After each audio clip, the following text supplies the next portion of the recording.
Good morning. Ngasigi message haipetang yeng minasyo keke lege haibdo sida haidi nung se haipetang yeng ko machu sing se haidi nung machu oina haipetang yeng ase ngasidi yellow machu kadang chang mama leire ko aduga sina kitang akoi ki ching machu haigadra kadang ngangjel le ko pura red tina dress se aduga blue machu amaga ko ado sigi nung sidai khwaidagi machu aina pamjaba makhal ase ko adugi matungina card to khanbirase ko card number ahamba lokhalase ko haidi yellow machu se khanbangai hai tare ko age of cups and hai ko sida haidi nongonda kaino hai tare ko mateng gumba lakani ko mateng oiro natraga opportunities oiro natraga offer gumba oiro ko adumaina lao haiba le ko ngasi se ko haidi aphaba lao haiba le ko number 1 se ko duga number 2 judgment card se haidi kai gumba thaba apana rak le ramaga di haidi oiba khotpa pi ko si se judgment card se ko haidi ai ki pending gumba lagu haidi akoi ki legal matter gumba oira ga su ko haidi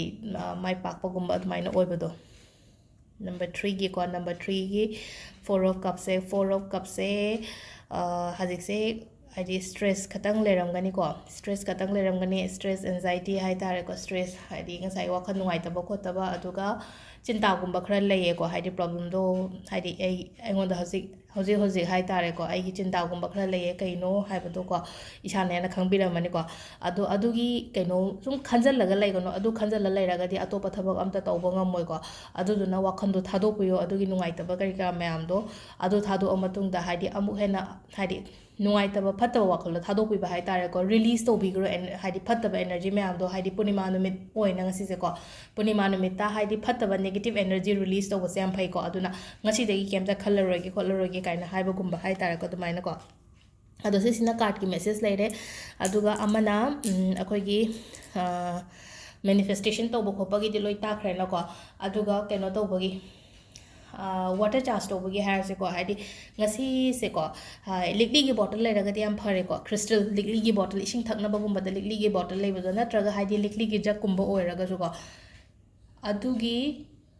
likli gi bottle na traga likli gi jug to ising fajana full happy raga ko tha manganda hai tare ko yum mathak kumba da kai da thambio terrace le ba kang bungai ko lai traga na haidi thonau maya gumba da oi taraga su ko thonau maya da kai da hai da tha manga do fajana phuna ba hai tare ko ado kaigino hai matam sida ko haidi sigi kenogi tha mangal da charge to water se akoina season ba phai ko season ba phai hai se kaigino hai ba ngasi moon haidi tha se khoi gi emotions the rules to we ko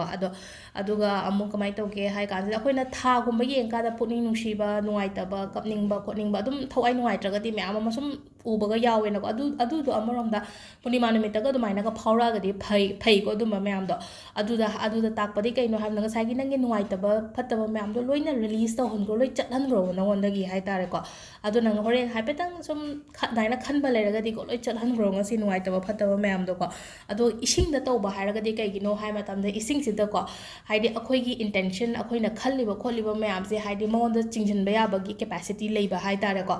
adu mamang da khoi na water manifest to ko pa ama ma to matam da haidi dum success oi ba ko pa dum yawi da na ko adu na sida su nga sai gi mun gi water se da hai tare ko mun gi water se da haidi akhoi na intention ama ga loina na nga sai gi ising je pukhalle da na ko ngatang phambiyo minute manga mu ta hai tare ko ising do da yenga ga haidi nang noi triba ai imong se da haidi shanti leitriba khotriba hairase ko adagi ai gi thabak oidaba adagi ai exam gi kai gi adum mayam do ngatang nangi ising do da yenga happy re na ko haidi intention do nangi adu da put on tore na ko adui matung da adugi ising do thambira mo do hei nongala ga lotion biraga sigi ising se nang na thakpa khotpa ama maloina yai ko season ba yai ko adu sida leire ngasi gi akoi gi video se ko ado purnima manifestation gi myam ha kran ngasi purnima ne to biyo do yari ma khai share to biyo mangi haidi belly foiro natraga te technique macha mayam do ado khara amadi calendar khara amadi ngarang oi calendar khara amadi ngasi oi ko ado akhoi meite calendar de ngasi oi bane ngasi dum to biyo ko sid leire ngasi gi video thank you